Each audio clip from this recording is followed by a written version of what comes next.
പ്രിയപ്പെട്ടവരെ, ഗൾഫില് ഉള്ള പ്രിയപ്പെട്ടവരോട് ചേർന്ന് ഇത്രയും സമാധാനത്തോടെ സന്തോഷത്തോടെ ഇന്ന് സംസാരിപ്പാൻ ഇങ്ങനെ വലിയവനായ ദൈവം ഒരു അവസരം തന്നതോർത്ത് ഞാൻ ദൈവം പാകം നന്ദിയുള്ളവനായിട്ടായിരിക്കുന്നു. ഈ സൗകര്യം ഈ നിലയിൽ ഒരുക്കിയ ഗൾഫിലുള്ള പ്രിയപ്പെട്ടവരോടും സഹോദരി സഹോദരന്മാരോടും ഒക്കെയുള്ള നന്ദിയും സ്നേഹവും കടപ്പാടും പ്രാരംഭമായിട്ട് ഞാൻ അറിയിക്കുന്നു. നമുക്ക് ദൈവവചനത്തിലേക്ക് വളരെ വേഗത്തിൽ നമുക്ക് പ്രവേശിക്കാം. രണ്ട് പത്രോസ് അതിൻ്റെ 1-ാം അധ്യായം 3-ാമത്തെ വാക്യമാണ് നമ്മൾ വായിക്കുന്നത്. 2 പത്രോസ് 1-ാം അധ്യായം 3-ാമത്തെ വാക്യം. തൻ്റെ മഹത്വത്താലും വീര്യത്താലും നമ്മെ വിളിച്ചവന്റെ പരിജ്ഞാനത്താൽ അവന്റെ ദിവ്യശക്തി ജീവനും ഭക്തിക്കും വേണ്ടിയതൊക്കെയും നമുക്ക് ദാനം ചെയ്തിരിക്കുന്നുവല്ലോ. പ്രിയപ്പെട്ടവരെ, വളരെ സന്തോഷം തോന്നുന്ന, വളരെ നമുക്ക് ധൈര്യം തരുന്ന ഒരു വാക്യമാണ് നമ്മളിവിടെ വായിച്ചത്. എന്താ നമ്മൾ വായിച്ചത്? അവൻ എന്ന് പറയുമ്പോൾ നമ്മുടെ വലിയവനായ ദൈവം, നമ്മുടെ കർത്താവിൻ്റെ അവിടുത്തെ ദിവ്യശക്തി ജീവനും ഭക്തിക്കും വേണ്ടിയതൊക്കെയും നമുക്ക് ദാനം ചെയ്തിരിക്കുന്നു. നോക്കുക, അത് തൻ്റെ മഹത്വത്താലും വീര്യത്താലും നമ്മെ വിളിച്ചവന്റെ പരിജ്ഞാനത്താൽ നമുക്കിത് ആവശ്യമാണെന്ന് അവിടുത്തെ ആ പരിജ്ഞാനത്താൽ അവിടുന്ന് എന്ത് ചെയ്തിരിക്കുന്നു? നമുക്ക് ജീവനും ഭക്തിക്കും വേണ്ടിയതൊക്കെയും നമുക്ക് ദാനം ചെയ്തിരിക്കുന്നു. ആ വാക്യം വായിക്കുമ്പോൾ ഞാൻ 2 വാക്കുകളുടെ അടിയിൽ അണ്ടർലൈൻ ചെയ്യാനാണ് താല്പര്യപ്പെടുന്നത്. വേണ്ടിയതൊക്കെയും എന്ന് പറയുമ്പോൾ എത്രയുമാ? 95%? 97%? വേണ്ടിയതൊക്കെയും 100%. വേണ്ടിയതൊക്കെയും അതെന്തൊക്കെയാ? ജീവനും ഭക്തിക്കും വേണ്ടിയത്. ജീവനും എന്ന് പറയുമ്പോൾ which relate to life and godliness. ജീവനും ഭക്തിക്കും എന്നുള്ളത് ഇംഗ്ലീഷിൽ നമ്മൾ വായിക്കുമ്പോൾ വിച്ച് റിലേറ്റ് ടു ലൈഫ്. ജീവിതത്തിനും ഗോഡ്ലിനെസ്സിനും ഭക്തിക്കും വേണ്ടിയതൊക്കെയും മുഴുവനും നമുക്ക് പിന്നെന്താ വേണ്ടത്? നമ്മുടെ ജീവിതത്തിൽ എന്താ ഉള്ളത്? നമ്മുടെ ജീവിതത്തിൽ ഈ കാണുന്ന ഭൗതികമായ ഒരു ജീവിതമുണ്ട്. ഇവിടെ ലൈഫ്, ജീവനും എന്ന് പറഞ്ഞത് നമ്മുടെ സെക്കുലർ ജീവിതമായിട്ട് കണക്കാക്കുക, നമ്മുടെ ഭൂമിയിലെ ജീവിതമായിട്ട് കണക്കാക്കുക. ഭക്തി എന്ന് പറയുമ്പോൾ ഗോഡ്ലിനെസ്. നമുക്ക് വിശ്വാസികളായ നമ്മളെ സംബന്ധിച്ചിടത്തോളം നമ്മൾ ഈ ഭൂമിയിലായിരിക്കുമ്പോൾ നമുക്ക് 2 തലമാണല്ലോ ഉള്ളത്. ഒന്നെന്താ? ഭൗതികമായ ഈ ജീവിതവുമായി ബന്ധപ്പെട്ട കുടുംബം, ജോലി, അങ്ങനെയൊക്കെയുള്ള കാര്യങ്ങളുമായി ബന്ധപ്പെട്ട ഈ ലോകത്തോട് ബന്ധപ്പെട്ട നമ്മുടെ ഈ എക്സിസ്റ്റൻസ്, നമ്മുടെ ഈ നിലനിൽപ്പിന് സഹായകരമായ ഈ ജീവിതം, ഈ സെക്കുലർ ജീവിതത്തെയാണ് ജീവൻ എന്നിവിടെ ഉദ്ദേശിച്ചേക്കുന്നത്. അതൊരു വശത്ത്. അതിന് വേണ്ടതൊക്കെയും നമുക്ക് ദാനം ചെയ്തിരിക്കുന്നു. ഈ ലോകത്തിലുള്ള മനുഷ്യരെല്ലാം ആ ഭൗതികമായ ആവശ്യങ്ങളുടെ അത് വേണ്ടത് നേടിയെടുക്കാൻ വേണ്ടിയുള്ള നെട്ടോട്ടത്തിലല്ലേ ആയിരിക്കുന്നത്. ഇവിടെ ഇതാ വലിയവനായ ദൈവം നമ്മളോട് പറയുന്നു, നമ്മുടെ കർത്താവ് പറയുന്നു, മോനെ മോളെ പേടിക്കണ്ട, നിന്റെ ഈ ഭൂമിയിലെ ജീവിതത്തിന് വേണ്ടതെല്ലാം, വേണ്ടിയതൊക്കെയും ഞാൻ ദാനം ചെയ്തിരിക്കുന്നു. ദാനം എന്ന വാക്കെന്ന് പറയുമ്പോൾ ഒരാൾക്ക് ദാനം കിട്ടുന്നത് അയാളുടെ അർഹതയുടെ അടിസ്ഥാനത്തിലാണോ? നമ്മൾ ചിലതൊക്കെ ചെയ്താൽ നമുക്ക് ഈ ജീവിതത്തിന് വേണ്ടതൊക്കെ ദൈവം തരും, അങ്ങനെയാണോ? അല്ല. കണ്ടോ, വേണ്ടിയതൊക്കെയും എന്നുള്ളതിൻ്റെ അടിയിൽ നമ്മൾ വരയിട്ടു. അതുപോലെ നമുക്ക് ദാനം എന്നുള്ളതിൻ്റെ അടിയിലും വരയിടാം, നമ്മുടെ ഒരു അർഹതയുടെ വെളിച്ചത്തിലല്ല. നോക്കുക, ഇതെത്ര സന്തോഷം തരുന്ന ഒരു കാര്യമാണ്. അവന്റെ ദിവ്യശക്തി, ദൈവത്തിന്റെ ദിവ്യശക്തിക്ക് വല്ല കുറവുമുണ്ടോ? ആ ദിവ്യശക്തിയാണ് നമ്മുടെ ജീവിതത്തിന് വേണ്ടത് ജീവിതത്തിന് വേണ്ടത് കൊണ്ട് മാത്രം നമ്മൾ തൃപ്തിപ്പെടുമോ? ഇല്ല. നമ്മൾ കാലാകാലങ്ങളിൽ കർത്താവായ യേശുക്രിസ്തുവിനെ രക്ഷകനും നാഥനുമായിട്ട് സ്വീകരിച്ച് കർത്താവിൻ്റെ കൽപ്പനയനുസരിച്ച് മുന്നോട്ട് വന്ന് ഒരു പ്രാദേശിക സഭയുടെ ഭാഗമായിട്ടൊക്കെ ഇരുന്ന് അങ്ങനെ മുന്നോട്ട് പോകുന്ന നമ്മളെ സംബന്ധിച്ചിടത്തോളം ഭക്തി, ഗോഡ്ലിനെസ്, അതാണ് നമ്മുടെ ഏറ്റവും പ്രധാനപ്പെട്ട ഒരു കാര്യം. പിന്നെ ഈ ഭൂമിയിൽ ജീവിക്കാനായിട്ട് സെക്കുലർ ലൈഫുണ്ട്, ജീവനുണ്ട്. നമ്മളെ സംബന്ധിച്ച് ഏറ്റവും പ്രധാനപ്പെട്ടത് ഭക്തി എന്ന ആ വാക്കിൽ ഉള്ളടക്കം ചെയ്തിരിക്കുന്ന നമ്മുടെ ആത്മീയ ജീവിതമാണ്. ചുരുക്കത്തിൽ ഞാൻ പറഞ്ഞു വന്നത് ഇത്രയേ ഉള്ളൂ. നമ്മൾ ഈ ഭൂമിയിലെ വിശ്വാസികളായ നമ്മൾ ജീവിക്കുമ്പോൾ നമുക്ക് നമ്മുടെ ജീവിതത്തിന് രണ്ട് വശമുണ്ട്. സെക്കുലറായ ഒരു വശമുണ്ട്, മറുവശത്ത് ആത്മീയതയുടെ ഒരു വശമുണ്ട്. ഈ രണ്ട് കാര്യത്തിനും വേണ്ടത് മുഴുവനും നമുക്ക് ദൈവം ദാനം ചെയ്തിരിക്കുന്നു എന്ന് പറഞ്ഞാൽ ഇതിനപ്പുറത്ത് നമ്മളെ ധൈര്യപ്പെടുത്തേണ്ട മറ്റൊരു വാക്യമുണ്ടോ? എന്തൊരു വലിയ വാഗ്ദാനമാണിത്! നോക്കുക, നമുക്ക് ഈ വാക്യത്തിൻ്റെ അടിസ്ഥാനത്തിൽ നമ്മുടെ ജീവിതത്തെ നമുക്ക് ദൈവസന്നിധിയിൽ നമുക്ക് ശോധന ചെയ്യുകയും നമുക്ക് ദൈവസന്നിധിയിൽ അവിടുന്ന് ചെയ്ത ആ ഉപകാരങ്ങളെ ഒക്കെ മനസ്സിലാക്കാൻ ശ്രമിക്കുകയും ഒക്കെ ചെയ്യാം. നമ്മൾ വായിച്ചത് അവിടുന്ന് ജീവിതത്തിന് വേണ്ടതൊക്കെ നമുക്ക് ദാനം ചെയ്യും എന്നൊരു വശത്ത് പറഞ്ഞു. രണ്ട്, നമ്മുടെ വിശ്വാസ ജീവിതത്തിന്, നമ്മുടെ ഭക്തിക്ക് വേണ്ടത്, ഗോഡ്ലിനെസ്സിന് വേണ്ടിയത് ഒക്കെയും നമുക്ക് ദാനം ചെയ്തിരിക്കുന്നു. അത് ഭൂതകാലത്തിലാണ് പറഞ്ഞിരിക്കുന്നത്. ചെയ്തിരിക്കുന്നു, വേണ്ടിയതൊക്കെയും ചെയ്തിരിക്കുന്നു. ദൈവത്തെ സംബന്ധിച്ചിടത്തോളം അത് അവിടുന്ന് ചെയ്ത് പൂർത്തിയാക്കിയിരിക്കുന്നു. നമ്മൾ അതിലേക്ക് കടന്നാൽ മാത്രം മതി. നമ്മുടെ ഭാഗത്ത് നമുക്ക് പ്രയാസമുള്ള കാര്യമെല്ലാം ദൈവം ചെയ്തു. നമ്മൾ വിശ്വാസത്തോടെ ഈ ജീവനും ഭക്തിക്കും വേണ്ടി അവിടുന്ന് ക്രമീകരിച്ചിരിക്കുന്നത് സ്വായത്തമാക്കിയാൽ മാത്രം മതി. അത് നമ്മൾ അത് വിശ്വാസത്തോടെ സ്വീകരിച്ചാൽ മാത്രം മതി എന്നാണ് ഈ വാക്യം പറയുന്നത്. ഈ വാക്യം നോക്കുക, നമുക്കതിൻ്റെ ആദ്യത്തെ ഭാഗം ജീവിതത്തിന് വേണ്ടത്. നമ്മൾ കർത്താവായ യേശുക്രിസ്തു അവിടുന്ന് പർവ്വത പ്രസംഗത്തിൽ നമ്മുടെ ജീവിതത്തോടുള്ള കാര്യത്തിൽ ഒരു വാക്യം പറഞ്ഞത് ഓർക്കുമല്ലോ. എന്താ കർത്താവ് പറഞ്ഞത്?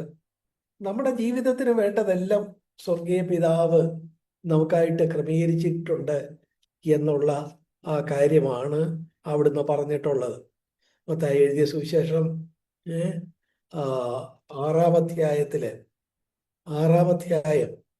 അതിൻ്റെ 33-34 വാക്യങ്ങൾ നോക്കുക. കർത്താവിൻ്റെ തന്നെ വാക്കുകളാണ്. കർത്താവായ യേശു അവിടുന്ന് ഈ ഭൂമിയിലായിരുന്നപ്പോൾ നമ്മളോട് പറഞ്ഞതാണ്. നമുക്കിവിടെ ഭൗതികമായ ആവശ്യങ്ങളുണ്ടെന്ന് അവിടുത്തേക്ക് അറിയാം. അവിടുന്ന് അതിന് തൊട്ടു മുമ്പ് ഇതാ അവിടെ ഇവരെ പ്രാർത്ഥിക്കാൻ പഠിപ്പിച്ചപ്പോ ആത്മീക കാര്യങ്ങൾ മാത്രമല്ല കർത്താവ് പറഞ്ഞത്. 6 കാര്യങ്ങൾ കർത്താവ് പഠിപ്പിച്ച ആ പ്രാർത്ഥനയിൽ നമുക്കറിയാമല്ലോ. മത്തായി എഴുതിയ സുവിശേഷം 6-ാം അധ്യായം അതിൻ്റെ 9 മുതലുള്ള വാക്യങ്ങൾ, 6-ന്റെ 9 മുതലുള്ള വാക്യങ്ങൾ. നിങ്ങൾ ഇവണ്ണം പ്രാർത്ഥിപ്പി എന്ന് പറഞ്ഞിട്ട് സ്വർഗസ്ഥനായ ഞങ്ങളുടെ പിതാവേ എന്ന് പറഞ്ഞ് ഉള്ള കർത്തൃ പ്രാർത്ഥന, അതിൻ്റെ 15 വരെയുള്ള വാക്യങ്ങൾ, 9 മുതൽ മത്തായി 6-ന്റെ 9 മുതൽ 15 വരെയുള്ള വാക്യത്തിൽ കർത്താവ് ശിഷ്യന്മാരെ പഠിപ്പിച്ച ആ കർത്തൃ പ്രാർത്ഥനയിൽ നമുക്കറിയാം 6 അപേക്ഷകളാണുള്ളത്. 6 റിക്വസ്റ്റുകളാണ്, 6 അപേക്ഷകളാണ് പ്രാർത്ഥനയിൽ ഉന്നയിക്കുന്നത്. അതിൽ 4-ാമത്തേതായിട്ട് നമ്മൾ പറയുന്നത് എന്താ? ഞങ്ങൾക്ക് ആവശ്യമുള്ള ആഹാരം ഞങ്ങൾക്ക് ഇന്ന് തരണമേ. ഞങ്ങൾക്ക് ആവശ്യമുള്ള ആഹാരം ഇന്ന് തരണമേ എന്ന് പറഞ്ഞാൽ അത് കേവലം ഭക്ഷണം മാത്രമാണോ ഉൾക്കൊണ്ടിരിക്കുന്നത്? അല്ല. ഭക്ഷണം പോലെ തന്നെ നമ്മൾ ഇന്ന് ജീവിക്കുമ്പോൾ നമുക്ക് ആവശ്യമാണ് നമ്മുടെ കുടുംബത്തിന്റെ കാര്യം, നമ്മുടെ കുഞ്ഞുങ്ങളുടെ വിദ്യാഭ്യാസത്തിന്റെ കാര്യം, നമ്മുടെ ജോലിയുടെ കാര്യം, അങ്ങനെ നമ്മുടെ ഭൗതികമായ കാര്യങ്ങളെല്ലാം. കണ്ടോ, അതാണ് അത് തരണമേ എന്ന് പ്രാർത്ഥിക്കാൻ നമ്മളെ പഠിപ്പിച്ചതാണ് നമ്മുടെ കർത്താവ്. അല്ലാതെ ക്രിസ്തീയത എന്ന് പറയുന്നത് എപ്പോഴും വളരെ റിയലിസ്റ്റിക് ആണ്, വളരെ യാഥാർത്ഥ്യബോധമുള്ളതാണ്. ഒരു കർത്താവ് പ്രാർത്ഥിക്കാൻ പഠിപ്പിച്ച ആ പ്രാർത്ഥനയിലും നമ്മുടെ ഭൗതികമായ ആവശ്യങ്ങൾക്ക് വേണ്ടി ഒരു പ്രാർത്ഥിക്കാനായിട്ട് കർത്താവ് പറഞ്ഞു, കർത്താവ് പഠിപ്പിച്ചു. ഞങ്ങൾക്ക് ആവശ്യമുള്ളത് ഭൗതികമായ ആവശ്യങ്ങൾ. നോക്കുക, ഒരു സൂപ്പർ സ്പിരിച്വാലിറ്റി വെച്ചിട്ട് ആറ് ആറ് കാര്യങ്ങൾക്ക് വേണ്ടി പ്രാർത്ഥിക്കുന്നു. ആറും ആത്മീയ കാര്യങ്ങൾ മാത്രമാണോ? അല്ല. ഒരു ജീവിതത്തിന് വേണ്ടത്, ഒരു സെക്കുലർ ലൈഫിന് വേണ്ടത്, ഒരു അപേക്ഷ ആ നിലയിൽ കർത്താവ് പഠിപ്പിച്ചത് നമ്മൾ കാണുന്നുണ്ട്. അതുകൊണ്ടാണ് ഞാൻ പറഞ്ഞത് ക്രിസ്തീയത വളരെ യാഥാർത്ഥ്യബോധമുള്ളതാണ്. നമ്മൾ ആത്മീകരായ ആളുകളായിരിക്കുമ്പോൾ തന്നെ, വിശ്വാസികളായ ആളുകളായിരിക്കുമ്പോൾ തന്നെ, കർത്താവിൻ്റെ മക്കളായിരിക്കുമ്പോൾ തന്നെ നമ്മൾ ഈ ഭൂമിയിലാണ് ജീവിക്കുന്നത്. ഈ ഭൂമിയിൽ ജീവിക്കുമ്പം നമുക്ക് എന്തുണ്ട്? നമുക്കും ഭൗതികമായ ആവശ്യങ്ങളുണ്ട്. നമുക്കും ഭക്ഷണം വേണം, നമുക്കും ദാഹത്തിന് വെള്ളം കുടിക്കണം, നമുക്കും ഒരു ജോലി വേണ്ടതുണ്ട്, കുഞ്ഞുങ്ങളുടെ കാര്യം, ഒരു കുടുംബത്തെ നോക്കേണ്ടതായിട്ടുണ്ട്, കുഞ്ഞുങ്ങളുടെ വിദ്യാഭ്യാസം, അവരുടെ വിവാഹം, ഇങ്ങനെയൊക്കെയുള്ള ഒത്തിരി ഭൗതികമായ ആവശ്യങ്ങൾ നമുക്കുണ്ട്. അതിനെ അവഗണിച്ചുകൊണ്ടുള്ള ഒരു സൂപ്പർ സ്പിരിച്വാലിറ്റി അല്ല ക്രിസ്തീയത ഉദ്ദേശിക്കുന്നത്. വളരെ യാഥാർത്ഥ്യബോധത്തോടെ നമ്മുടെ ഭൗതിക ആവശ്യങ്ങൾക്ക് വേണ്ടിയും നമുക്ക് ചോദിക്കാം എന്നാണ് ഇവിടെ കർത്താവ് പഠിപ്പിച്ചിരിക്കുന്നത്. കണ്ടോ, അതിൻ്റെ 6-ാം അധ്യായം അതിൻ്റെ 33-ാമത്തെ വാക്യം നോക്കുക. 33-ാമത്തെ വാക്യം, മുമ്പേ അവൻ്റെ രാജ്യവും നീതിയും അന്വേഷിപ്പീൻ, അതോടെ ഇതൊക്കെയും നിങ്ങൾക്ക് കിട്ടും. ഏതൊക്കെ? അതിൻ്റെ മേളിൽ പറഞ്ഞിട്ടുണ്ട്. ആകയാൽ നാം എന്ത് തിന്നും, എന്ത് കുടിക്കും, എന്തുടുക്കും എന്നിങ്ങനെ വിചാരപ്പെടണ്ട. ഇതൊക്കെ നിങ്ങൾക്ക് ആവശ്യമാണെന്ന് നിങ്ങളുടെ സ്വർഗീയ പിതാവ് മുൻപേ അറിയുന്നുണ്ട്. പിന്നെ നിങ്ങൾ എന്താ വേണ്ടത്?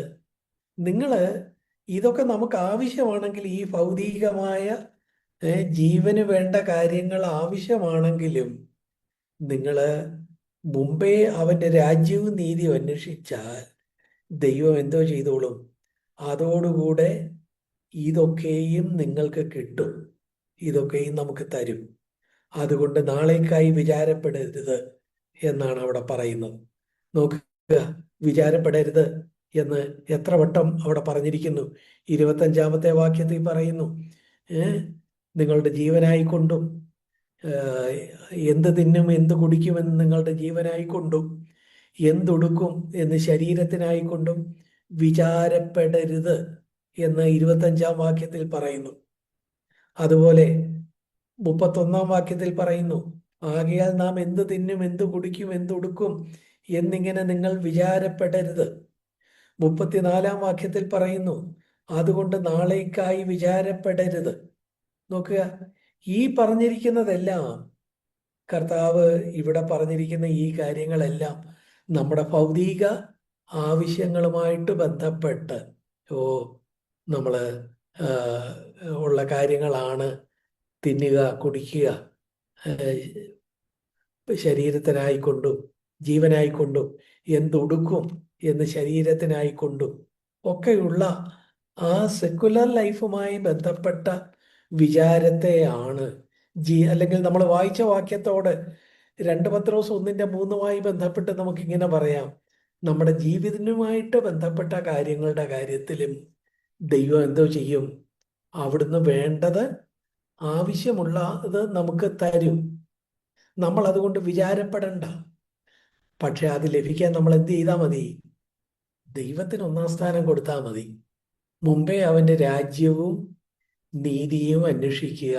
അതോടെ ജീവന് വേണ്ടതെല്ലാം നമുക്ക് കിട്ടും. അതേ കാര്യം തന്നെയാണ് 2 പത്രോസ് 1:3 പറഞ്ഞത്.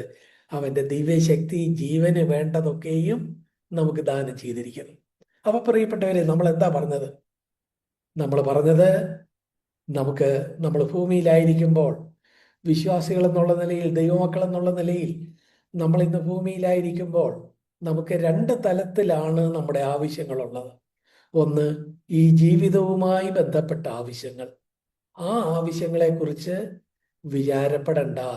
ദൈവം എന്തോ ചെയ്യും? നമുക്ക് ആ ജീവിതത്തിന് വേണ്ടത് ദാനം ചെയ്തിരിക്കുന്നു. നമ്മളത് കയ്യാളിയാൽ മാത്രം മതി. എന്നിട്ട് അതിന്റെ വിശദാംശങ്ങൾ നമ്മൾ മത്തായി എഴുതിയ സുവിശേഷം 6-ാം അധ്യായം 11-ാം വാക്യം വായിച്ചു. 6:25, 32, 34, 33 വാക്യങ്ങളൊക്കെ നമ്മൾ വായിച്ചു.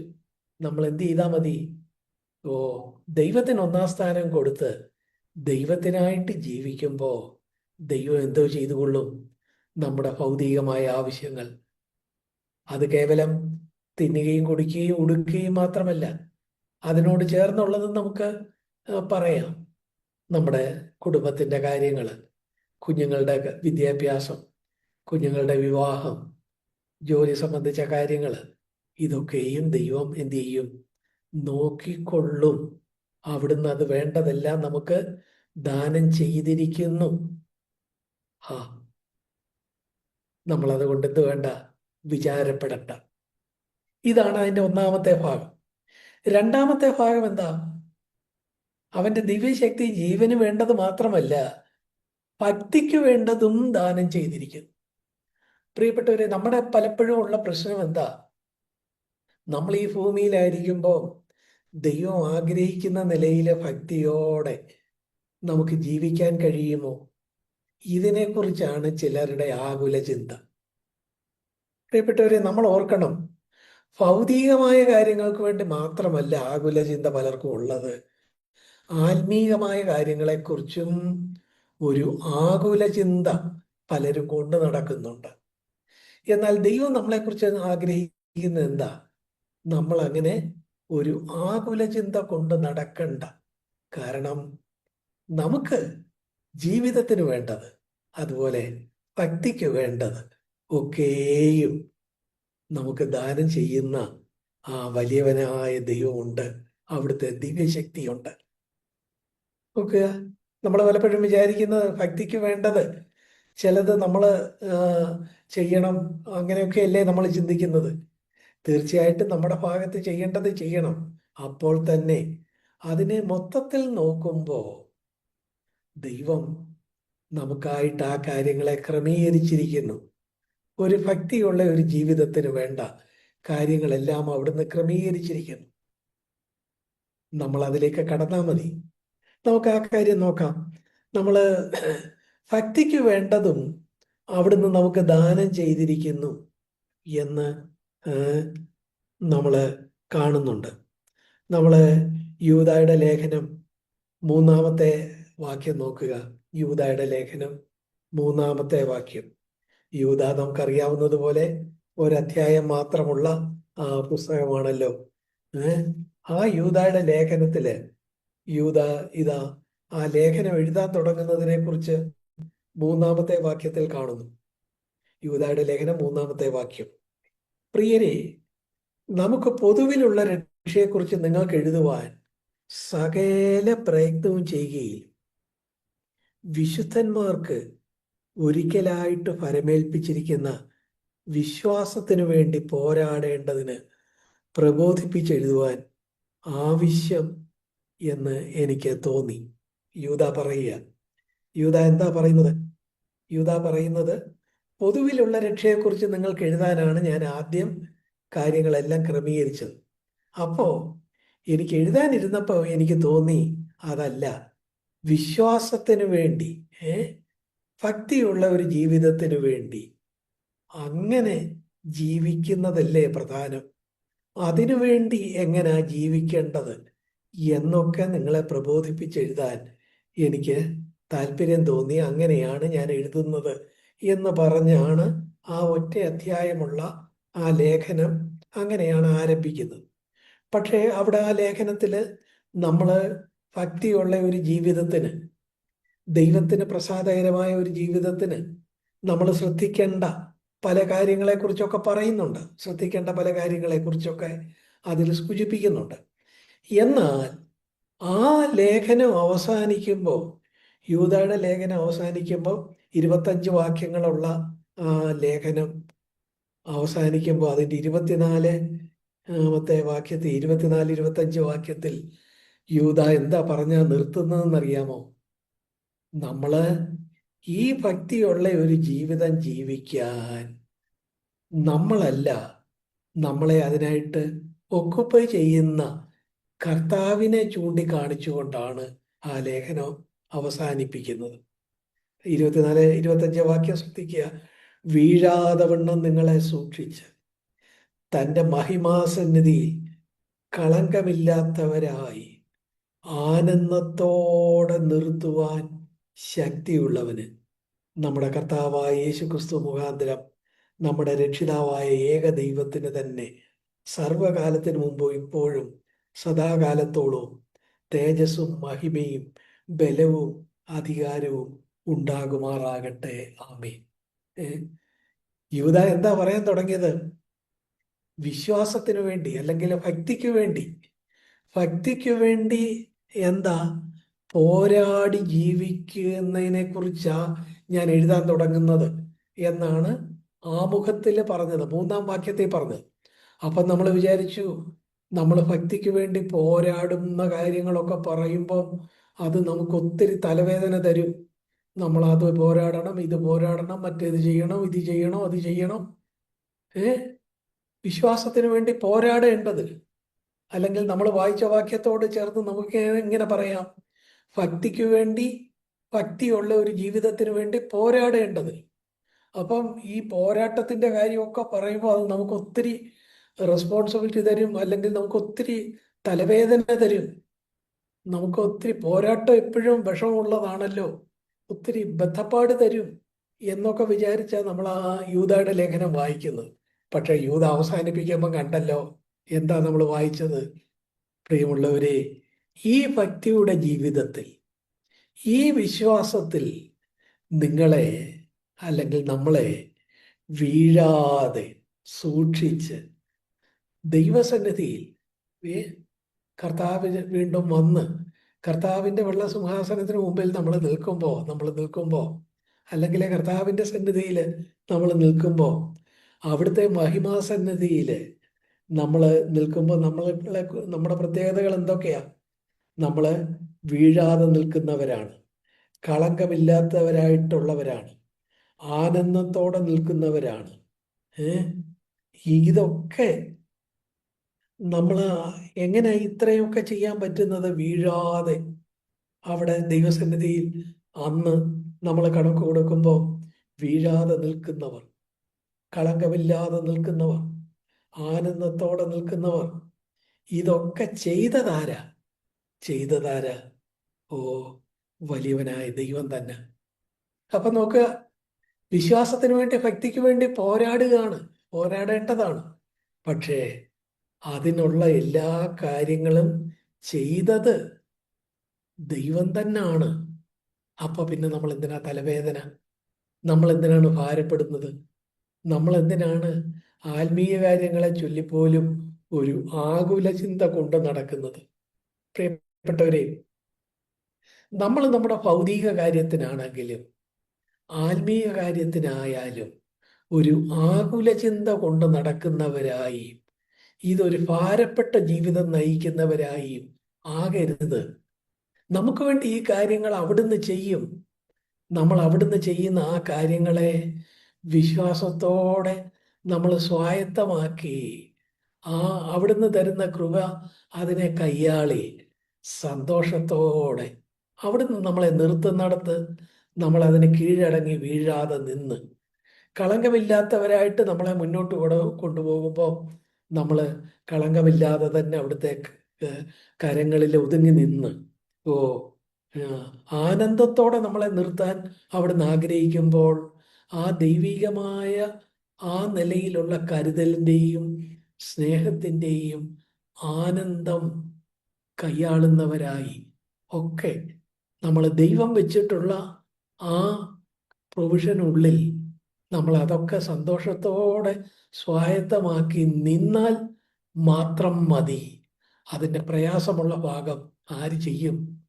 വലിയവനായ ദൈവം ചെയ്യും. ആ ദൈവത്തിൽ ആശ്രയിച്ച് വിശ്വാസത്തോടെ ആ കൃപയിൽ ഒതുങ്ങി നിന്നാൽ മതി എന്നാണ് ഇവിടെ ഇതാ യൂദായുടെ ലേഖനം നമ്മളോടൊപ്പം പറയുന്നത്. ഞാൻ അപ്പോൾ എന്താ പറഞ്ഞു വന്നത്? ഞാൻ പറഞ്ഞു വന്നത് ഇത്രയും മാത്രമാണ്. നമ്മൾ വായിച്ച വാക്യത്തിൽ ദൈവത്തിൻ്റെ ദിവ്യശക്തി, അവിടെയും അതാ പറയുന്നത്, ദിവ്യശക്തി നമുക്ക് നമ്മുടെ സെക്കുലർ ലൈഫിന് വേണ്ടതെല്ലാം അവിടുന്ന് തരും. എന്നിട്ട് നമ്മൾ മത്തായി എഴുതിയ സുവിശേഷം 6-ാം അധ്യായത്തിൽ കർത്താവിൻ്റെ വാക്കുകൾ തന്നെ എടുത്തു. കുഞ്ഞുങ്ങളെ, നിങ്ങൾ വിചാരപ്പെടണ്ട. ഈ ലോകത്തിലുള്ള മനുഷ്യര് അവരുടെ ഭൗതികമായ കാര്യങ്ങൾക്ക് വേണ്ടി എത്രയേറെ വിചാരപ്പെടുന്നു. നിങ്ങൾ വിചാരപ്പെടേണ്ട കാര്യമില്ല. നിങ്ങൾക്ക് വേണ്ടി ആ കാര്യങ്ങള് ദൈവം ചെയ്തോളും. നിങ്ങൾ മുമ്പേ അവൻ്റെ രാജ്യവും നീതി അന്വേഷിച്ചാൽ മതി. അതോടെ അവിടുന്ന് ആവശ്യമുള്ള ആഹാരം എന്ന് പറയുമ്പോൾ കേവല ഭക്ഷണം മാത്രമല്ല, നമ്മൾ പറഞ്ഞതുപോലെ നമ്മുടെ ഭൗതികമായ ആവശ്യങ്ങളെല്ലാം അവിടുന്ന് നിറവേറ്റി തരും. അതുകൊണ്ട് എന്ത് തിന്നും എന്ത് കുടിക്കും എന്നൊക്കെ വിചാരിച്ച് നിങ്ങൾ വിചാരപ്പെടരുത്. ധൈര്യമായിട്ട് സന്തോഷമായിട്ട് നിൽക്കുക. അത് നമ്മൾ കണ്ടു. രണ്ടാമത്, ഭക്തിക്ക് വേണ്ട അതും നമുക്ക് അവിടുത്തെ ദിവ്യശക്തി ദാനം ചെയ്തിരിക്കുന്നു എന്നാണ് നമ്മൾ കണ്ടത്. നമ്മളെ അതിന് ഉപോത്ബലകമായിട്ട് യൂദായുടെ ലേഖനം നമ്മൾ ചിന്തിച്ചു. യൂദായുടെ ലേഖനത്തിന്റെ തുടക്കത്തിൽ നമ്മൾ വായിച്ചത് വിശ്വാസത്തിന് വേണ്ടി പോരാടേണ്ടതിനെ കുറിച്ച് നിങ്ങൾക്ക് പ്രബോധിപ്പിച്ചെഴുതുന്നത് ആവശ്യം എന്നെനിക്ക് തോന്നി എന്നൊക്കെ പറഞ്ഞു കേട്ടപ്പോൾ നമ്മൾ വിചാരിച്ചു എന്തൊക്കെയോ വലിയ കാര്യങ്ങൾ നമ്മൾ ചെയ്ത് ഈ ക്രിസ്തീയ ജീവിതം ഒരു തലവേദന പിടിച്ച ജീവിതമാക്കി തീർക്കേണ്ടി വരും എന്ന് വിചാരിച്ചു. പക്ഷേ ലേഖനം അവസാനിക്കുന്നത് എങ്ങനെ? അതിൻ്റെ എല്ലാ കാര്യങ്ങളും ദൈവം തന്നെ ചെയ്തു. വീഴാതെ നമ്മളെ നിർത്തിയത് അവിടുന്ന്. അവിടുന്നാണ്. അതുപോലെ നമുക്ക് തൻ്റെ മഹിമാസന്നിധിയിൽ, അന്ന് ദൈവസന്നിധിയിൽ നമ്മളെ കളങ്കമില്ലാത്തവരായി നിർത്തുന്നത് അവിടുന്നാണ്. അവിടെ ആനന്ദത്തോടെ നമ്മളെ നിർത്തുന്നത് അവിടുന്നാണ്. ഇതിനൊക്കെയുള്ള ശക്തി ഉള്ളവൻ നമ്മുടെ കർത്താവായ യേശു ക്രിസ്തു മുഖാന്തരം എന്ന് പറഞ്ഞാണ് ആ വാക്യങ്ങൾ, ആ ലേഖനം അവസാനിക്കുന്നത്. പ്രിയപ്പെട്ടവരെ, നമ്മുടെ ജീവിതത്തിൽ നമ്മൾ അതുകൊണ്ട് നമുക്ക് ദൈവത്തെ സ്തുതിക്കുകയും സന്തോഷമുള്ളവരായിട്ടും ദൈവം നമുക്കായിട്ട് ഒരുക്കിയിരിക്കുന്ന ഉദവികളെ അതിലേക്ക് സന്തോഷത്തോടെ കടക്കുന്നവരായും നമ്മളായിരിക്കണം. ഇതാണ് ദൈവം നമ്മളെക്കുറിച്ച് ആഗ്രഹിക്കുന്നത്. ഞാൻ ഷാഗ്ബർ പറഞ്ഞ ഒരു വാക്യം, വാക്യമല്ല, അദ്ദേഹം തൻ്റെ ജീവിതത്തോടുള്ള ബന്ധത്തിൽ താൻ ജോലി വിട്ടപ്പോൾ കുഞ്ഞുങ്ങളെ പഠിപ്പിക്കണം, ഒരു കുടുംബത്തെ മുന്നോട്ട് കൊണ്ടുപോകണം. ഒരു ഭൗതികമായ ജോലിയില്ല, മറ്റു പലരും ചെയ്യുന്നത് പോലെ ആളുകളിൽ നിന്ന് അങ്ങനെ പണം വാങ്ങുന്നില്ല. ഇങ്ങനെയൊക്കെ ഉള്ള കാര്യങ്ങൾ ഉള്ളപ്പോൾ ഈ കുഞ്ഞുങ്ങളെ വളർത്തണം, പഠിപ്പിക്കണം. ഈ കാര്യങ്ങളൊക്കെ എങ്ങനെ നടക്കട്ടെ? എന്ത് ചെയ്യും? അന്ന് ബ്രദർ ദൈവസന്നിധിയിൽ പ്രാർത്ഥിച്ച ഒരു സെന്റൻസ് ബ്രദർ എവിടെയോ എഴുതിയതോ പറഞ്ഞതോ ഞാൻ ഓർക്കുന്നുണ്ട്. ബ്രദർ പറഞ്ഞു, ദൈവത്തോട് പറഞ്ഞ, കർത്താവേ, ഞാൻ നിന്റെ കാര്യം നോക്കാം. കർത്താവേ, നിന്റെ കാര്യത്തിന് 1-ാം സ്ഥാനം നൽകി ഞാൻ നിന്റെ കാര്യം നോക്കാം. നീ എന്തോ ചെയ്തോണം, നീ എൻ്റെ കാര്യം നോക്കിക്കോണം. എന്താ എന്താ ഒരു ദൈവഭൃത്യൻ പറഞ്ഞത്? അദ്ദേഹത്തിന് ഒരു കുടുംബത്തെ മുന്നോട്ട് കൊണ്ടുപോകാനുണ്ട്, ആരും സപ്പോർട്ട് ചെയ്യാനോ ഒന്നുമില്ല. എങ്കിലും താൻ ദൈവത്തിൽ ആശ്രയിച്ച് താൻ ഒരു തീരുമാനമെടുത്ത് ഒരു സെക്യുലർ ജോലി ഉണ്ടായിരുന്നത് വിട്ട് താന് അങ്ങനെ ഇറങ്ങിയപ്പോ താന് ദൈവത്തോട് പ്രാർത്ഥിച്ചു, ദൈവമേ, ഞാന് നിന്റെ കാര്യം നോക്കാൻ വേണ്ടി ഇറങ്ങും, സഭയുടെ കാര്യം, നിന്റെ കാര്യം നോക്കാൻ വേണ്ടി ഞാൻ ഇറങ്ങുന്നു, നിന്റെ കാര്യം ഞാൻ നോക്കിക്കോളാം, എന്റെ കാര്യം നീ നോക്കിക്കോളുമല്ലോ. പ്രിയപ്പെട്ടവരെ, നമുക്കും സത്യത്തില് അതേ പറയാനുള്ളൂ. നമ്മൾ എന്ത് ചെയ്താൽ മതി? മുമ്പേ അവന്റെ രാജ്യവും നീതിയും ജീവനും ഭക്തിക്കും വേണ്ടതെല്ലാം അവിടുന്ന് ചെയ്തോളും. അതുകൊണ്ട് ആവശ്യമില്ലാതെ നമ്മൾ ഭാരപ്പെടണ്ട എന്നുള്ള ഒരു കാര്യമാണ് ഞാൻ പറയാൻ ആഗ്രഹിക്കുന്നത്. നമ്മൾ വായിച്ച വാക്യങ്ങളും അത് തന്നെയാണ് നമ്മളോട് പറയുന്നത്. നമുക്ക് വേറൊരു വാക്യം നോക്കാം. 2 കൊരിന്ത്യർ 2 കൊരിന്ത്യർ 2-ാം അധ്യായം അതിൻ്റെ 2-ന്റെ 14 മുതൽ 16 വരെയുള്ള വാക്യങ്ങൾ അപ്പോസ്തലനായ പൗലോസ് കൊരിന്ത്യർക്ക് എഴുതുകയാണ്.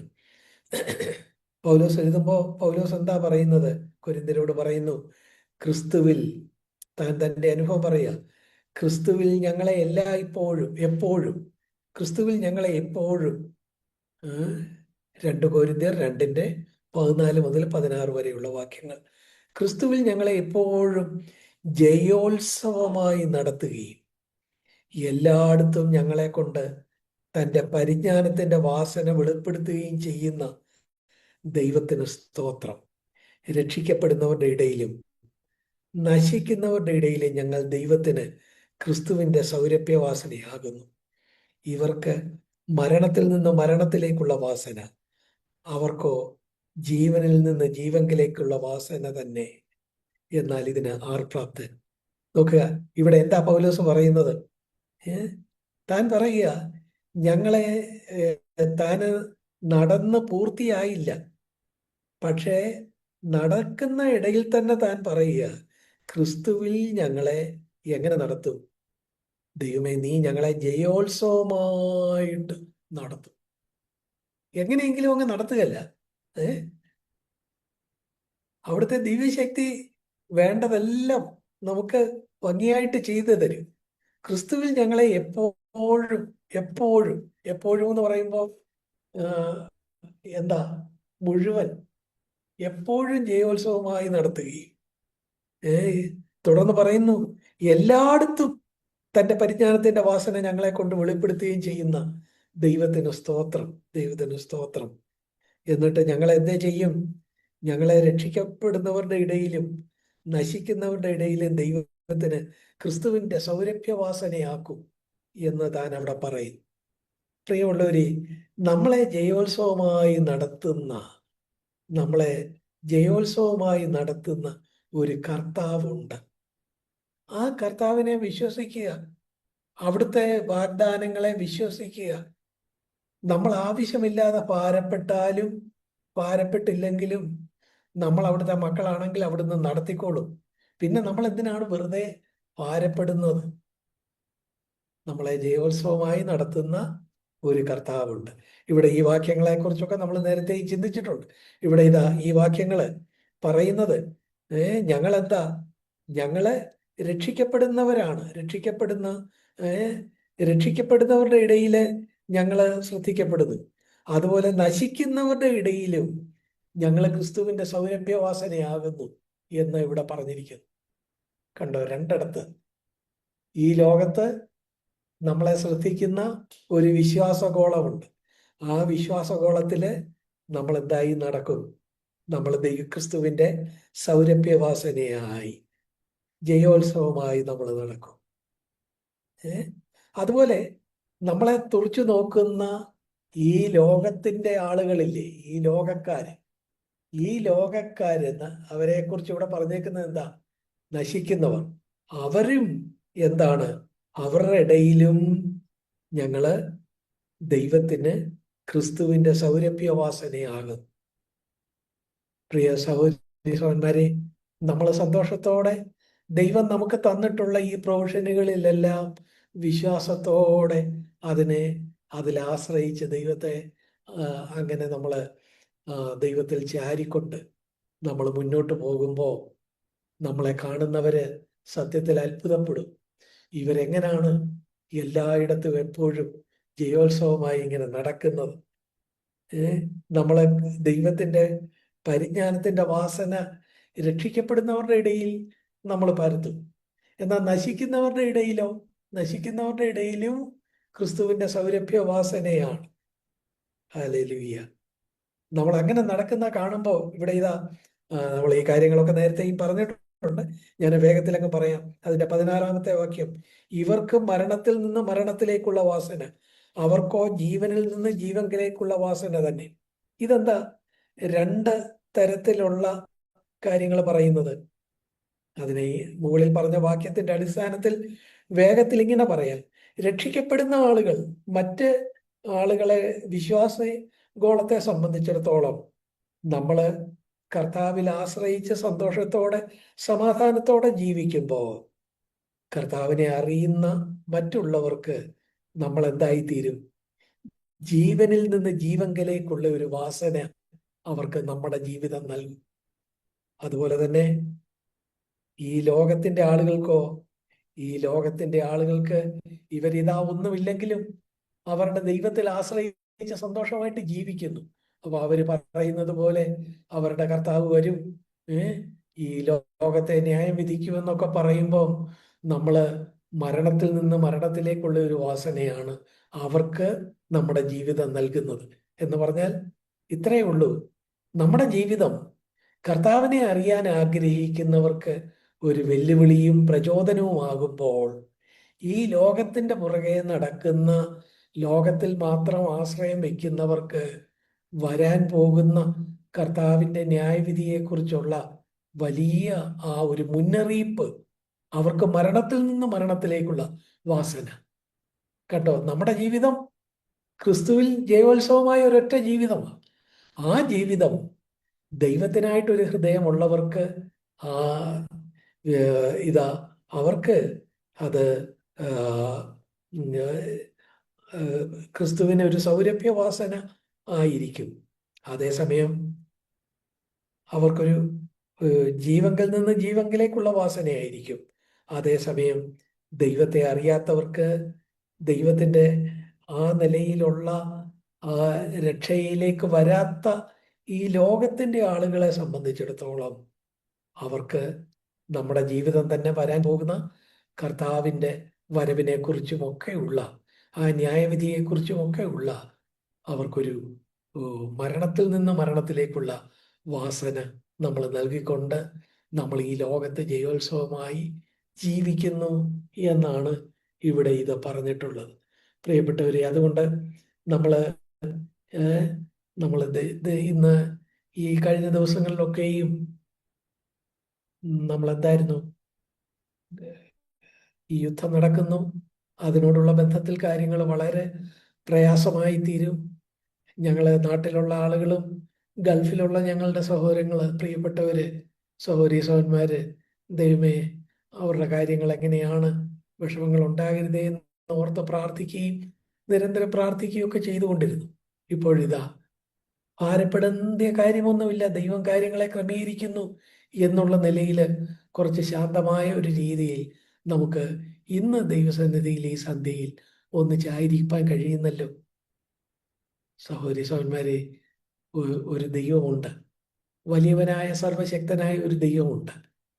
അവിടുന്ന് സർവശക്തനാണ്, എല്ലാറ്റിനെയും അവിടുന്ന് നിയന്ത്രിക്കുന്നു. ആ വലിയ സർവശക്തനായ ദൈവം നമ്മുടെ പിതാവാണ്. പിതാവ് മക്കൾക്ക് ദോഷകരമായി ഒന്നും ചെയ്യുകയില്ല. ആ പിതാവ് നമുക്ക് ഈ ജീവിതത്തിന് വേണ്ടത് തരും. അതുപോലെ തന്നെ അവിടുന്ന് ഭക്തിക്ക് വേണ്ടതും അവിടുന്ന് തന്നിട്ടുണ്ട്, അവിടുന്ന് ക്രമീകരിച്ചിരിക്കുന്നു. നമ്മൾ അവിടുത്തെ കൈകളിൽ ഒതുങ്ങി നിന്ന് അത് കയ്യാളിയാൽ മാത്രം മതി, സ്വായത്തമാക്കിയാൽ മാത്രം മതി എന്നുള്ള ഒരു കാര്യമാണ് നമ്മൾ പറഞ്ഞത്. നമ്മൾ കഴിഞ്ഞൊരു ദിവസം കർത്താവിൻ്റെ കർത്താവിനെ കുറിച്ച് പറഞ്ഞപ്പോ, കർത്താവ് ഈ ഭൂമിയിലായിരുന്നപ്പോ അവിടുന്ന് ഈ ലോകത്തിലായിരുന്നു. നമ്മുടെ ഇതുപോലെ ഒരു മനുഷ്യ ജീവിതം കർത്താവ് ആ നിലയിലായിരുന്നു. അപ്പോൾ കർത്താവിന് നമ്മളോടൊക്കെ ഇന്നും ഉണ്ടായിരുന്നെങ്കിൽ, ഇന്നും ഭൗതികമായ നിലയിൽ കർത്താവ് ഭൂമിയിൽ ഉണ്ടായിരുന്നെങ്കിൽ നമ്മളോട് സ്നേഹത്തോടെ ഇടപെടുമായിരുന്നു. ശിഷ്യന്മാര് വിഷമിച്ചപ്പോ വിഷമിക്കണ്ട എന്ന് പറഞ്ഞു. അവര് ആ പടകിൽ കയറി കാറ്റും കോളും അവർക്കെതിരായി വന്നപ്പോ ഓ അവരെ തേടി വന്നു. പടകിൽ ഉറങ്ങിക്കിടന്ന കർത്താവ് ഉണർന്ന് കാറ്റിനെയും കടലിനെയും ശാസിച്ചു.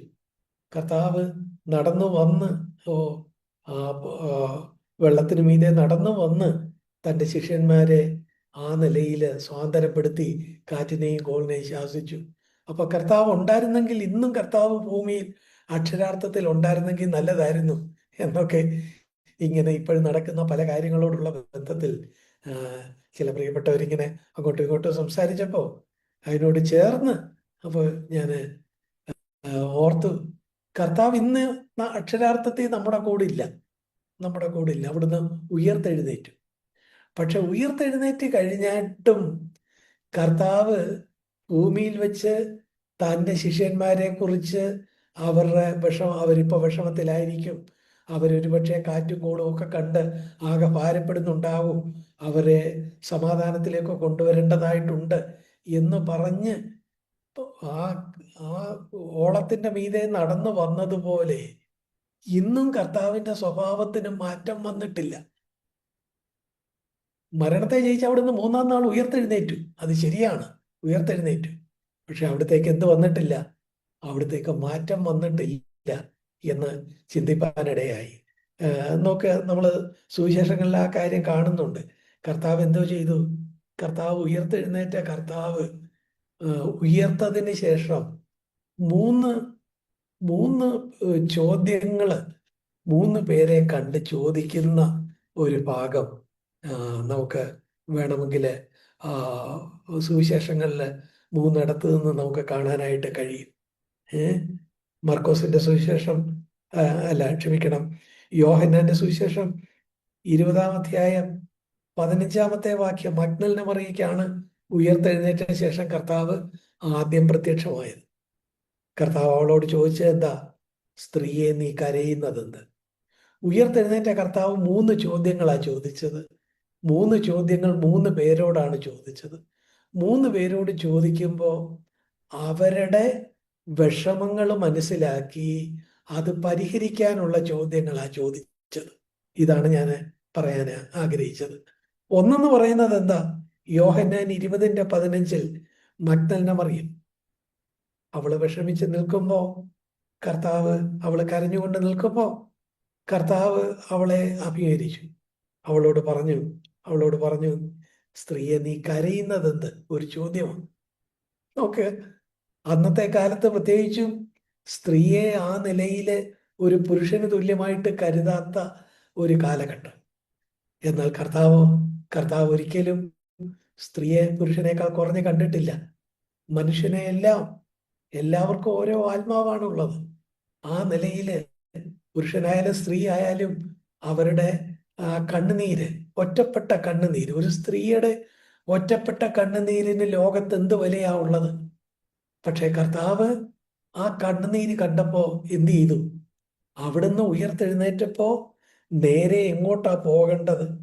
നേരെ പോകേണ്ടത് പിതാവിന്റെ അടുത്ത് ചെന്ന് റിപ്പോർട്ട് ചെയ്യുക വേണ്ടത്.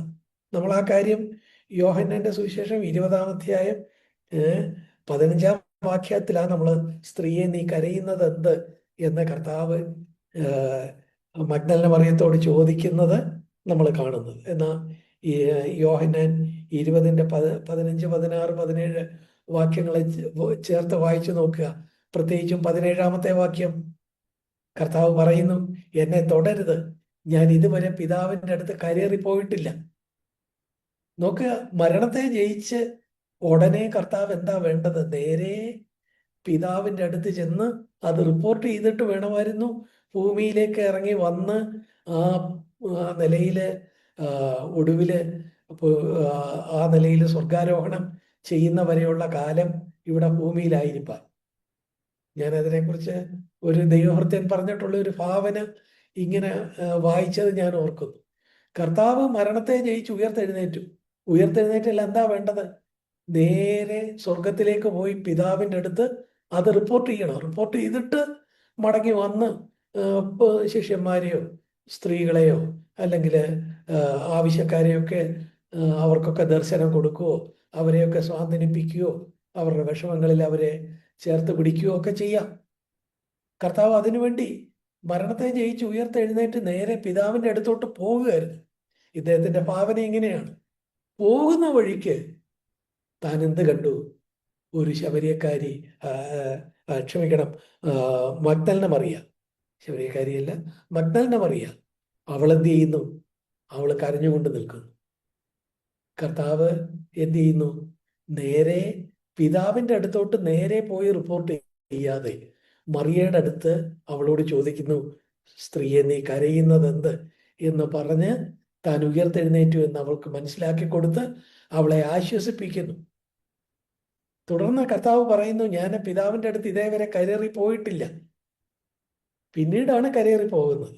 അപ്പോൾ ഇദ്ദേഹത്തിന്റെ ഭാവന ഇങ്ങനെയാണ്: പിതാവിൻ്റെ അടുത്തേക്ക് കരേറി പോകുന്നതിന് മുമ്പ് ഒരു മഗ്ദലന മറിയം, അവളുടെ ഒറ്റപ്പെട്ട ഒരു സ്ത്രീയുടെ കണ്ണുനീര്, ആ കണ്ണുനീരിന്റെ മുമ്പിൽ ഒന്നാമത് പിതാവിൻ്റെ അടുത്ത് റിപ്പോർട്ട് ചെയ്യണമല്ലോ എന്നുള്ളത് പോലും മാറ്റിവെച്ച് അവളുടെ കണ്ണുനീര് തുടയ്ക്കാൻ, അവളോട് സ്ത്രീയെ നീ കരയുന്നത് എന്ത് എന്ന് ചോദിക്കാൻ കർത്താവ് മടങ്ങി വന്നു. നോക്കുക, ഒരൊറ്റപ്പെട്ട ഒരാളുടെ ഹൃദയത്തിന്റെ ആ നൊമ്പരം, ആ കണ്ണിൽ നിന്നൊഴുകുന്ന ഒരു തുള്ളി കണ്ണുനീര്, അതിനെ ഇത്രയേറെ വിലമതിക്കുന്ന വേറെ ആരാ ഉള്ളത്? നമ്മുടെ കർത്താവിനെ പോലെ.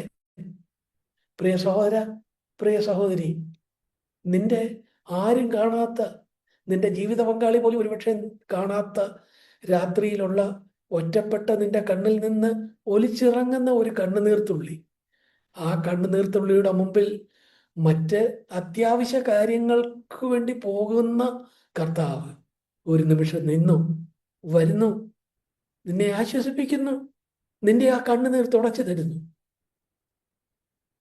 ഹല്ലേലൂയ! ഇത് ഏത് കർത്താവ്?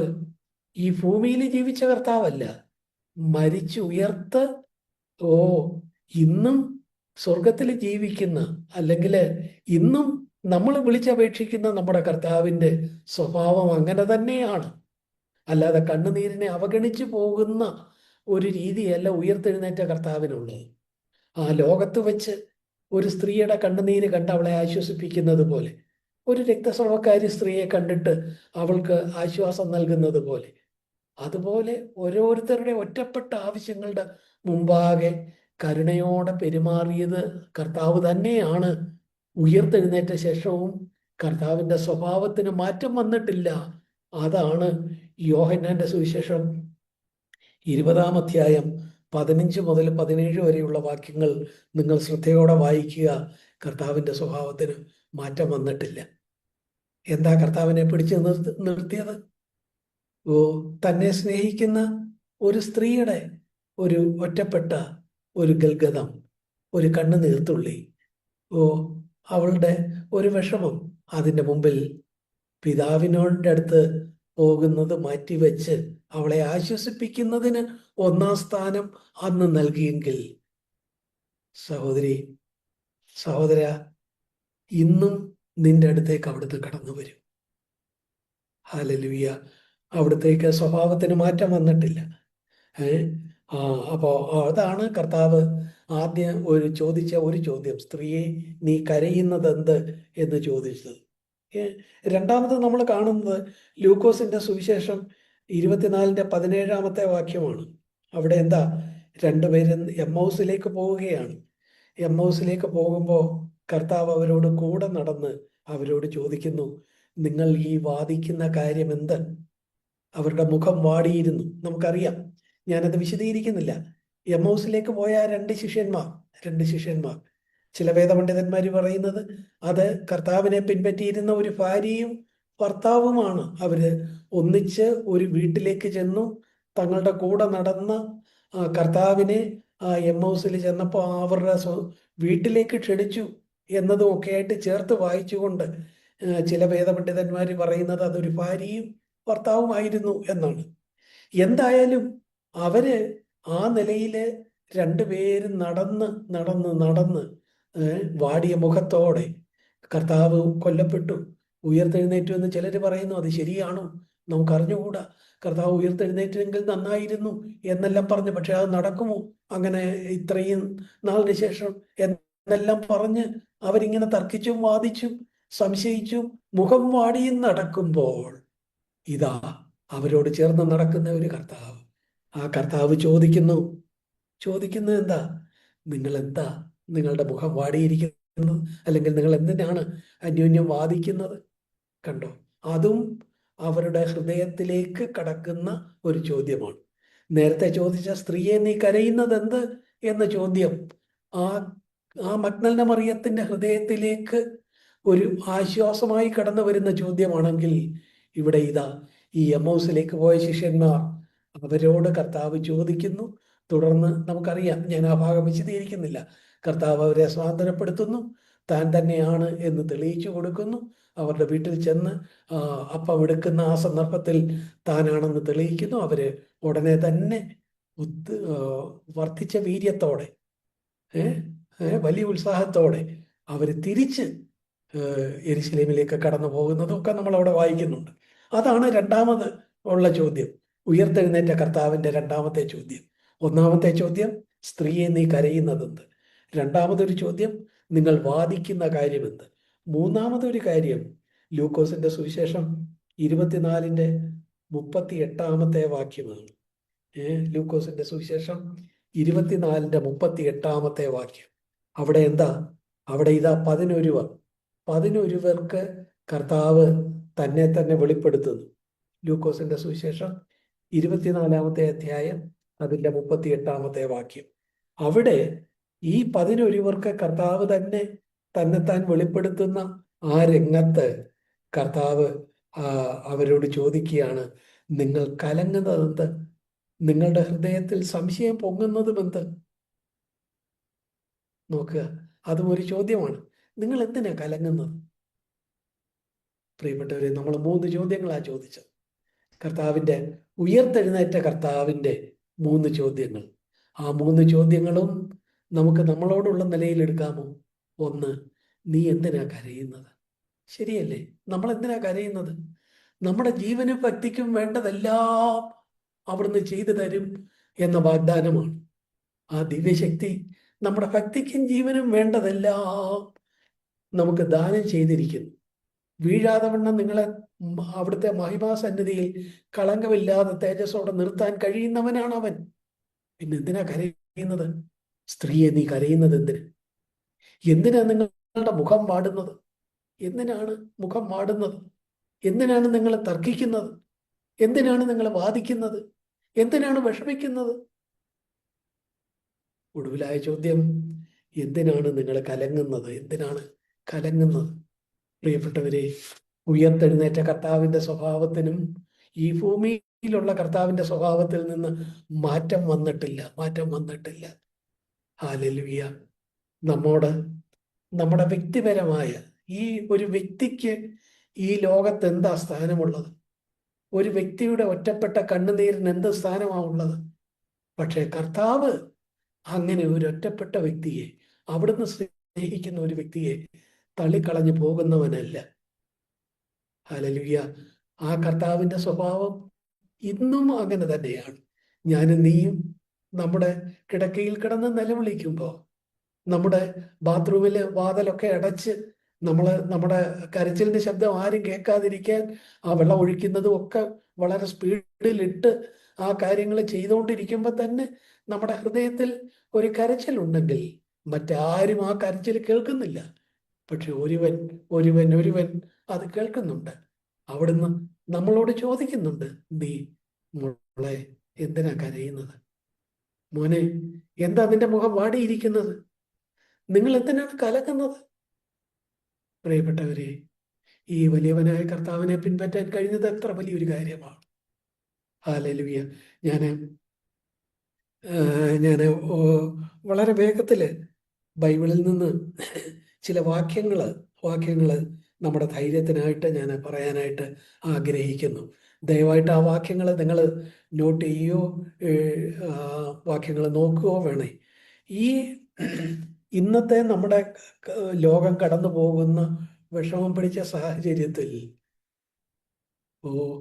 ഈ മഗ്ദലന മറിയത്തെ ആശ്വസിപ്പിച്ചതുപോലെ, എമ്മൗസിലേക്ക് പോയ ശിഷ്യന്മാരെ ആശ്വസിപ്പിച്ചതുപോലെ, 11 സ്വാന്തനപ്പെടുത്തിയതുപോലെ കർത്താവ് നമ്മളെ സ്വാന്തനപ്പെടുത്താൻ കഴിയുന്നത് എന്തുകൊണ്ടാണ്?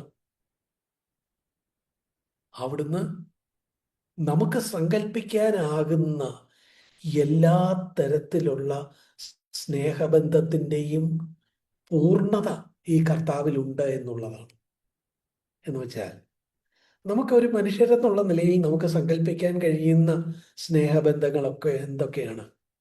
ഒരു പിതാവിന് നമ്മോടുള്ള സ്നേഹം, നമ്മുടെ പിതാവിന് നമ്മോടുള്ള സ്നേഹം.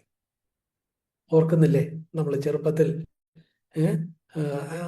6 വയസ്സുള്ളപ്പോൾ സ്കൂളിലേക്ക് മെല്ലെ നടന്നു പോകുമ്പോൾ, ഇന്ന് ചെല്ലുമ്പോൾ സാറ് ആ കണക്കിൻ്റെ ചോദ്യം ചോദിക്കുകയും നമ്മളെ അടിക്കുമോ എന്നൊക്കെ വിഷമിച്ച് നിൽക്കുമ്പോൾ സ്കൂട്ടറിൽ വന്ന പിതാവ് നമ്മുടെ മുഖഭാവം കണ്ടുകൊണ്ട് നിർത്തി, മോനെ എന്തിനാ നീ വിഷമിക്കുന്നത് എന്ന് പറഞ്ഞ് നമ്മളെ കൂട്ടിക്കൊണ്ടു പോവുകയും നമുക്ക് ആ നിലയിൽ ഐസ്ക്രീം വാങ്ങിച്ചു തരികയും സ്കൂളിൽ കൊണ്ടാക്കി സാറിനോട്, സാറേ ഇന്നലെ അവന് സുഖമില്ലായിരുന്നു, അവന് അത് പഠിക്കാൻ പറ്റിയിട്ടില്ല, അവന് ദയവ് ചെയ്ത് ഉപദ്രവിക്കരുത് എന്ന് പറയുകയൊക്കെ ചെയ്ത ആ പിതാവിൻ്റെ സ്നേഹം. നമ്മളൊക്കെ കുഞ്ഞുങ്ങളായിരുന്നപ്പോൾ ഏതെല്ലാം നിലയിൽ നമ്മുടെ പിതാവിൻ്റെ സ്നേഹം അനുഭവിച്ചിട്ടുണ്ട്. ദൈവത്തിൻ്റെ സ്നേഹം പിതാവിൻ്റെ സ്നേഹം പോലെയാണ്. അതുപോലെ ഒരു അമ്മയുടെ സ്നേഹം, അമ്മ ഏതെല്ലാം നിലയിൽ നമ്മൾ ഓർത്ത് നോക്കുക. ആ അമ്മയുടെ സ്നേഹവും ദൈവത്തിൽ നമുക്ക് കാണാനായിട്ട് കഴിയും. ഒരു അപ്പൻ്റെയും അമ്മയുടെയും സ്നേഹം മാത്രമല്ല, ഒരു ഭർത്താവിൻ്റെ സ്നേഹം. ഭർത്താവ് സ്നേഹമുള്ള ഒരു കാന്തൻ തൻ്റെ ഭാര്യയോട് ചോദിക്കുന്ന, നിന്റെ മുഖം എന്താ വാടിയിരിക്കുന്നത്, എന്തിനാ വിഷമിക്കുന്നത് എന്ന് ചോദിക്കുന്ന ആ ഒരു ഭർത്താവ് ദൈവത്തെ ഭർത്താവായിട്ടും പറഞ്ഞിട്ടുണ്ട്. അപ്പൊ നോക്കുക, ദൈവത്തെ ഒരു പിതാവായിട്ട് പറഞ്ഞിട്ടുണ്ട്, ഒരു അമ്മയായിട്ട് പറഞ്ഞിട്ടുണ്ട്, അപ്പനും അമ്മയുമായിട്ട് പറഞ്ഞിട്ടുണ്ട്, ഭർത്താവായിട്ട്, ഒരു കാന്തനായിട്ട്, ഒരു മണവാളനായിട്ട് പറഞ്ഞിട്ടുണ്ട്, ഒരു ജ്യേഷ്ഠ സഹോദരനായിട്ട് പറഞ്ഞിട്ടുണ്ട്. ജ്യേഷ്ഠ സഹോദരൻ അനിയനെ ചേർത്ത് പിടിച്ച് റോഡ് ക്രോസ് ചെയ്യുകയും, നമ്മൾ ചെറുപ്പമായിരുന്നപ്പോൾ നമ്മുടെ മൂത്ത സഹോദരൻ, ഓർക്കുന്നുണ്ടോ? നമ്മുടെ ദൈവത്തെ ഒരു ജ്യേഷ്ഠ സഹോദരനായിട്ട് പറഞ്ഞിട്ടുണ്ട്. നമ്മുടെ കൗൺസിലറായിട്ടും ടീച്ചറായിട്ടും ഉപദേഷ്ടാവായിട്ടും ദൈവത്തെ പറഞ്ഞിട്ടുണ്ട്. നമ്മുടെ സൃഷ്ടാവായിട്ട്, വീണ്ടെടുപ്പുകാരനായിട്ട്, പേർ ചൊല്ലി വിളിക്കുന്നവനായിട്ട്, നമ്മളെ അനാഥരായിട്ട് വിടാതെ നമ്മളെ ചേർത്ത് പിടിക്കുന്നവനായിട്ട്, കൂടെ നടക്കുന്നവനായിട്ട്, നമ്മുടെ ആതിഥേയനായിട്ടൊക്കെ ബൈബിളിൽ ദൈവത്തെ പറഞ്ഞിട്ടുണ്ട്. ഞാൻ വളരെ വേഗത്തിൽ നമ്മുടെ ധൈര്യത്തിന് വേണ്ടി ആ വാക്യങ്ങൾ വളരെ വേഗത്തിൽ പറയാം. ദൈവത്തെ നമ്മുടെ പിതാവ് എന്നുള്ള നിലയിൽ പറഞ്ഞിരിക്കുന്ന ഭാഗങ്ങൾ, മത്തായി എഴുതിയ സുവിശേഷം 6-ാം അധ്യായം അതിൻ്റെ 6-ാമത്തെ വാക്യം കർത്താവായ യേശു തന്നെ പറഞ്ഞ വാക്യങ്ങളാണ്. നമ്മൾ നേരത്തെയും ചിന്തിച്ചു. രഹസ്യത്തിലുള്ള പിതാവിനോട് പ്രാർത്ഥിക്കുക. 6:6, 6:9 പിതാവേ എന്ന് വിളിക്കാൻ അവിടുന്ന് പഠിപ്പിച്ചു. അപ്പൊ മത്തായി 6:6 എന്താ പറയുന്നത്? ദൈവം നമ്മുടെ പിതാവാണെന്നാ പറയുന്നത്. സങ്കീർത്തനം 103:13 നോക്ക്, അപ്പന് മക്കളോട് കരുണ തോന്നുന്നത് പോലെ യഹോവയ്ക്ക് തൻ്റെ ഭക്തന്മാരോട് കരുണ തോന്നുന്നു. അപ്പന് മക്കളോട്. സങ്കീർത്തനം 103:13. മലാഖി 3:17 നോക്കുക, മകനെ ആദരിക്കുന്നത് പോലെ, ഒരു പുരുഷൻ തൻ്റെ മകനെ ആദരിക്കുന്നത് പോലെ ഞാൻ നിന്നെ ആദരിക്കും എന്ന് വെച്ചാൽ വലിയവനായ ദൈവത്തിൻ്റെ മകനാണ് നമ്മൾ, മകളാണ് നമ്മൾ. 1 യോഹന്നാൻ 3:1, കാൺമീൻ നാം ദൈവമക്കൾ എന്ന് വിളിക്കപ്പെടുവാൻ പിതാവ് നമുക്ക് എത്ര വലിയ സ്നേഹം തന്നിരിക്കുന്നു. ഞാൻ വേറെയും ഒട്ടേറെ വാക്യങ്ങളുണ്ട്. നമ്മുടെ ഒരു ധൈര്യത്തിന് വേണ്ടി ഒരു 4 വാക്യങ്ങൾ ദൈവത്തെ പിതാവ് എന്ന് പറഞ്ഞിരിക്കുന്ന വാക്യങ്ങൾ മത്തായി 6:6, സങ്കീർത്തനം 103:13, മലാഖി 3:17, 1 യോഹന്നാൻ 3:1. ഈ വാക്യങ്ങളാണ് പറഞ്ഞത്. പ്രിയമുള്ളവരെ, ദൈവം നമ്മുടെ പിതാവാണ്. അവിടുന്ന് നമ്മുടെ അമ്മയാണ്. യെശയ്യാവ് 49:15 നോക്കുക. ഒരു സ്ത്രീ കുഞ്ഞിനെ മറക്കുമോ? അവർ മറന്നാലും ഞാൻ നിന്നെ മറക്കുകയില്ല. യെശയ്യാവ് 49:15. ഒരു സ്ത്രീ, ഒരു പ്രസവിച്ച സ്ത്രീ ഒരിക്കലും തൻ്റെ കുഞ്ഞിനെ മറക്കുകയില്ല. അഥവാ അവൾ മറന്നാലും ഞാൻ നിന്നെ മറക്കുകയില്ല എന്ന് വലിയവനായ ദൈവം പറയുമ്പോൾ അവിടുന്ന് ഒരു അമ്മയെക്കാളും നമ്മെ സ്നേഹിക്കുന്നു എന്നാണ് അവിടെ നിന്ന് പറയുന്നത്. അതുപോലെ സങ്കീർത്തനം 27:10, എൻ്റെ അപ്പനും അമ്മയും എന്നെ ഉപേക്ഷിച്ചിരിക്കുന്നു, എങ്കിലും യഹോവ എന്നെ ചേർത്തുകൊള്ളു. കണ്ടോ? അപ്പൊ പിതാവിന്റെ സ്നേഹം, ഒരു അമ്മയുടെ സ്നേഹം. ഇവിടെ 27-ാം സങ്കീർത്തനം 10-ാമത്തെ വാക്യത്തില് അപ്പനും അമ്മയും രണ്ടുപേരുടെയും സ്നേഹത്തെ കവിയുന്ന സ്നേഹമാണ് ദൈവത്തിന്റെ സ്നേഹം എന്നാണ് പറയുന്നത്. ഒരു കാന്തന്റെ ഭർത്താവിന്റെ സ്നേഹം, അത് യിരെമ്യാവ് 3:14, ഞാനല്ലോ നിങ്ങളുടെ ഭർത്താവ്. യെശയ്യാവ് 62:4-5, മണവാളൻ മണവാട്ടിൽ സന്തോഷിക്കുന്നത് പോലെ ദൈവം നിന്നിൽ സന്തോഷിക്കും. ഉത്തമഗീതത്തില് നമുക്കറിയാം ദൈവത്തെ ഒരു മണവാളനെ പോലെ പറഞ്ഞിരിക്കുന്നു.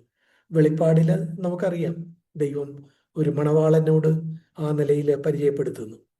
യിരെമ്യാവ് 3:14, യെശയ്യാവ് 62:4-5. അപ്പൊ നമ്മൾ ഇതേവരെ പറഞ്ഞത് എന്താ? പിതാവിന്റെ സ്നേഹം പോലുള്ള സ്നേഹമാണ്, അമ്മയുടെ സ്നേഹം പോലുള്ള സ്നേഹമാണ്, അപ്പന്റെയും അമ്മയുടെയും സ്നേഹത്തെ കവിയുന്ന സ്നേഹമാണ്, ഒരു ഭർത്താവിന്റെ സ്നേഹം പോലെയാണ്. യിരെമ്യാവ് 3:14, യെശയ്യാവ് 62:4-5. ഒരു ജ്യേഷ്ഠ സഹോദരന്റെ സ്നേഹം, റോമർ 8:29, തൻ്റെ പുത്രൻ അനേക സഹോദരന്മാരിൽ ആദ്യജാതനാകുന്നു എന്ന് വെച്ചാൽ നമ്മുടെ ജ്യേഷ്ഠ സഹോദരനാണ്. റോമർ 8:29. യോഹന്നാൻ 17:21, നീ എന്നെ സ്നേഹിക്കുന്ന പോലെ അവരെയും ഞാൻ സ്നേഹിക്കുന്നു എന്ന് യേശു പിതാവിനോട് പറയുകയാണ്. എന്ന് വെച്ചാൽ അവരുടെ ഒരു മുതിർന്ന സഹോദരനെ പോലെ ഞാൻ അവരെ സ്നേഹിക്കുന്നു. അപ്പോൾ ഒരു ജ്യേഷ്ഠനെ പോലെയാണ് കർത്താവ് നമുക്ക്. റോമർ 8:29, യോഹന്നാൻ 17:23. അവിടുന്ന് നമുക്കൊരു ഉപദേഷ്ടാവാണ്, കൗൺസിലറാണ്. സങ്കീർത്തനം 32:8, ഞാൻ നിന്നെ ഉപദേശിച്ച് നടക്കേണ്ടുന്ന വഴി കാണിച്ചു തരും. യെശയ്യാവ് 30:21, നിങ്ങൾ വലത്തോട്ടോ ഇടത്തോട്ടോ തിരിയുമ്പോൾ വഴി ഇതാകുന്നു എന്നൊരു വാക്ക് പുറകിൽ നിന്ന് കേൾക്കും. അവ കണ്ടോ? അവിടുന്ന് ഒരു ഉപദേഷ്ടാവാണ്, കൗൺസിലറാണ്. അതുപോലെ തന്നെ അവിടുന്ന് നമ്മുടെ സൃഷ്ടാവാണ് എന്ന് പറയുന്ന വാക്യം യെശയ്യാവ് 43:1 വാക്യം. നമ്മുടെ വീണ്ടെടുപ്പുകാരനാണെന്ന് പറയുന്ന വാക്യം യെശയ്യാവ് 43:1 വാക്യത്തിൽ സൃഷ്ടാവാണെന്നും വീണ്ടെടുപ്പുകാരനാണെന്നും പറയുന്നു. നമ്മളെ പേർ ചൊല്ലി വിളിക്കുന്നവനാണെന്ന് യെശയ്യാവ് 43:1 തന്നെ പേർ ചൊല്ലി വിളിക്കുന്നവൻ എന്നും പറയുന്നുണ്ട്. അപ്പൊ നോക്കുക, നമ്മുടെ സൃഷ്ടാവാണ്, വീണ്ടെടുപ്പുകാരനാണ്, പേർ ചൊല്ലി വിളിക്കുന്നവനാണ്. ഞാൻ നിങ്ങളെ അനാഥരായി വിടുകയില്ല എന്ന് പറഞ്ഞ നമ്മളെ ചേർത്ത് പിടിക്കുന്നവനാണ്. യോഹന്നാൻ 14:17-18 വാക്യങ്ങൾ. കൂടെ നടക്കുന്നവനാണ്. ലൂക്കോസ് 24:15 നമ്മുടെ ആതിഥേയനാണ്. നമ്മൾ നോക്കുക, ലൂക്കോസ് 24:30. ഞാൻ പല വാക്യങ്ങള്, ഒട്ടേറെ വാക്യങ്ങൾ ഇനിയുമുണ്ട്. ഇതെല്ലാം നമുക്ക് സങ്കല്പിക്കാവുന്ന മനുഷ്യന് പരിചിതമായ സ്നേഹത്തിന്റെ പല വാക്യങ്ങളാണ് ഞാൻ വായിച്ചത്. ഞാൻ എന്തുകൊണ്ടാണ് ഇങ്ങനെ വായിച്ചത്? പ്രിയപ്പെട്ടവരെ, നമ്മളെ സ്നേഹിക്കുന്ന വലിയവനായ ഒരു ദൈവം ഉണ്ട്, അവിടുന്ന് നമ്മളെ സ്നേഹിക്കുന്നു. നമ്മുടെ പിതാവായിരിക്കുന്നു, മാതാവായിരിക്കുന്നു, അപ്പനും അമ്മയും ആയിരിക്കുന്നു, നമ്മുടെ കാന്തനായിരിക്കുന്നു, നമ്മുടെ മുതിർന്ന സഹോദരനായിരിക്കുന്നു, നമ്മുടെ ഉപദേഷ്ടാവ്, നമ്മുടെ സൃഷ്ടാവ്. നോക്കുക, മനുഷ്യ മനസ്സിന് സങ്കല്പിക്കാവുന്ന എല്ലാ സ്നേഹവും നമുക്ക് തരുന്നവനായ കർത്താവ്. ഞാൻ എൻ്റെ വാക്കുകളെ അവസാനിപ്പിക്കുകയാണ്. ഞാൻ കഴിഞ്ഞൊരു ദിവസം എൻ്റെ ഒരു പഴയ സുഹൃത്ത് പറഞ്ഞ ഒരു ഒരു കഥ ഞാൻ ഓർക്കുന്നുണ്ട്. പലപ്പോഴും ഞാൻ അതിനെക്കുറിച്ച് ചിന്തിച്ചു. അദ്ദേഹം പറഞ്ഞ ആ കഥ ഇങ്ങനെയാണ്. കർത്താവിനെക്കുറിച്ച് സ്നേഹത്തെക്കുറിച്ച് പറയുന്ന ഒരു കഥ. താന് ഒരിക്കല് ഡോക്ടർ സ്റ്റീഫൻ എന്ന് പറഞ്ഞ ഒരാൾ, അദ്ദേഹം എന്താ, ഞാനിത് നേരത്തെ ഇവിടെ പറഞ്ഞിട്ടുണ്ടോ എന്ന് ഞാൻ ശരിക്കും പറഞ്ഞാൽ ഓർക്കുന്നില്ല. കഴിഞ്ഞ ദിവസം ആ സഹോദരൻ വീണ്ടും അത് പറഞ്ഞപ്പോൾ ഞാൻ എൻ്റെ മനസ്സിൽ പച്ച പിടിച്ച് നിൽക്കുന്നത് കൊണ്ട് ഞാനങ്ങ് പറയുകയാണ്. ഡോക്ടർ സ്റ്റീഫൻ എന്ന് പറഞ്ഞ ആള് അദ്ദേഹത്തെ ആദരിക്കാനായിട്ട് അമേരിക്കയിൽ അദ്ദേഹത്തെ ആദരിക്കാനായിട്ട് അമേരിക്കയുടെ ഒരു ഭാഗത്ത് ഒരു മീറ്റിംഗ് സംഘടിപ്പിച്ചു. ഇദ്ദേഹം ന്യൂയോർക്കിലാണുള്ളത്. ന്യൂയോർക്കിൽ നിന്ന് ഈ മീറ്റിംഗ് നടക്കുന്ന സ്ഥലത്തേക്ക് പോകാനായിട്ട് അദ്ദേഹത്തെ ക്ഷണിച്ചു. അദ്ദേഹം ഓടി വിമാനത്താവളത്തിൽ ചെന്നു. വിമാനം കയറി അദ്ദേഹം വേറൊരു സ്ഥലത്ത് ഇറങ്ങി. അമേരിക്കയുടെ തന്നെ വേറൊരു എയർപോർട്ടിൽ ഇറങ്ങി. അവിടെ നിന്ന് ഒരു കണക്ഷൻ ഫ്ലൈറ്റ് പിടിച്ചു വേണം ഈ മീറ്റിംഗ് നടക്കുന്ന സ്ഥലത്ത് ചെല്ലാൻ. അപ്പോൾ ഡോക്ടർ സ്റ്റീഫൻ താന് ഈ ന്യൂയോർക്കിൽ നിന്ന് ഒരു വിമാനം കയറി മറ്റൊരു സ്ഥലത്ത് ഇറങ്ങി. അവിടെ ചെന്ന് വിമാനത്താവളത്തിൽ അന്വേഷിച്ചപ്പോൾ വിമാനത്താവളത്തിലുള്ളവർ പറഞ്ഞു, അയ്യോ, നിങ്ങളുടെ ഇന്നത്തെ ഫ്ലൈറ്റ് ക്യാൻസൽ ചെയ്തു. നാളെ 10 മണിക്ക്, രാവിലെ 10 മണിക്ക് ഇനി അങ്ങോട്ടുള്ള നിങ്ങൾ പറയുന്ന ഭാഗത്തോട്ടുള്ള ഫ്ലൈറ്റ് ഉള്ളൂ എന്ന് പറഞ്ഞു. അപ്പോൾ ഇദ്ദേഹം പറഞ്ഞു, അയ്യോ, അങ്ങനെ ഒക്കുമോ? എനിക്ക് ഈ ഫ്ലൈറ്റ് കയറി അങ്ങ് വരെ പോകണ്ട, ഇടയ്ക്ക് ഇറങ്ങുന്ന ഒരു സ്ഥലത്ത് ഇറങ്ങി അവിടെ എനിക്കൊരു മീറ്റിംഗ് ക്രമീകരിച്ചിട്ടുണ്ട്. എന്നെ ആദരിക്കാനായിട്ടൊരു മീറ്റിംഗ് ക്രമീകരിച്ചിരിക്കുകയാണ്, ഞാൻ അങ്ങോട്ട് പോവുകയാണ് എന്ന് പറഞ്ഞു. ഉടനെ എയർപോർട്ടിലുണ്ടായിരുന്ന അദ്ദേഹത്തെ പരിചയമുണ്ടായിരുന്ന ഒരാൾ പറഞ്ഞു, ഒരു കാര്യം ചെയ്യേ, നിങ്ങളിപ്പം നാളെ രാവിലെ വരെ വെയിറ്റ് ചെയ്ത് ഒരു വിമാനം പിടിച്ച് അടുത്ത എയർപോർട്ടിൽ ഇറങ്ങിയാൽ, നിങ്ങളുടെ മീറ്റിംഗ് നടക്കുന്ന സ്ഥലത്ത് ഇറങ്ങിയാൽ അങ്ങനെ പോകാനായിട്ട് കാത്തു നിന്ന് നിങ്ങളുടെ സമയം പോകും. അതുകൊണ്ട് ഇപ്പം ഒരു കാര്യം ചെയ്യും, ഇവിടെ നിന്ന് ഈ നിങ്ങളുടെ മീറ്റിംഗ് നടക്കുന്ന സ്ഥലത്തേക്ക് ഒരു 3 മണിക്കൂർ യാത്രയേ ഉള്ളൂ. 3 മണിക്കൂർ യാത്രയേ ഉള്ളൂ. നിങ്ങൾ ഇവിടുന്ന് ഒരു ടാക്സി അല്ലെങ്കിൽ ഒരു വണ്ടി പിടിച്ച് നിങ്ങൾ തന്നെ ഡ്രൈവ് ചെയ്ത് 3 മണിക്കൂർ കൊണ്ട് നിങ്ങൾക്ക് അവിടെ എത്താമല്ലോ. അല്ലാതെ ഇവിടെ വെയിറ്റ് ചെയ്താൽ നാളെ ഉള്ളൂ വിമാനം. അപ്പോൾ അദ്ദേഹം വിചാരിച്ചു അത് ശരിയാണല്ലോ. അദ്ദേഹം ഒരു വണ്ടി എടുത്ത് അദ്ദേഹം തന്നെ ഡ്രൈവ് ചെയ്ത് ഈ മീറ്റിംഗ് നടക്കുന്ന ടൗണിലേക്ക് പോയി. പക്ഷെ അദ്ദേഹം ഡ്രൈവ് ചെയ്ത് കുറച്ച് 1 മണിക്കൂർ, 1 2 3 മണിക്കൂർ മാത്രം യാത്ര ചെയ്ത് അവിടെ എത്താവുന്നതാണ്.